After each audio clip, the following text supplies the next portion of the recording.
Những ngày cao điểm mùa khô, thời tiết đẹp, cánh đồng cỏ lau rộng 2.000 m² tại khu đô thị Đại học Quốc gia Thành phố Hồ Chí Minh đã trở thành điểm hẹn thu hút đông đảo các bạn trẻ đến tham quan, chụp ảnh, ngắm hoàng hôn.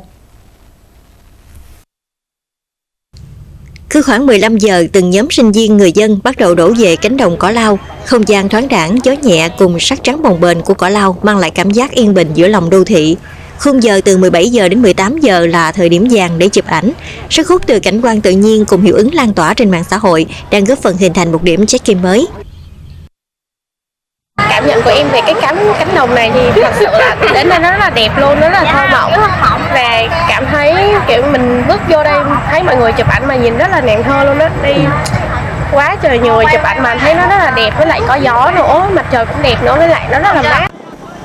Không chỉ thu hút giới trẻ, một số gia đình cũng đưa con nhỏ đến tham quan tận hưởng không khí trong lành.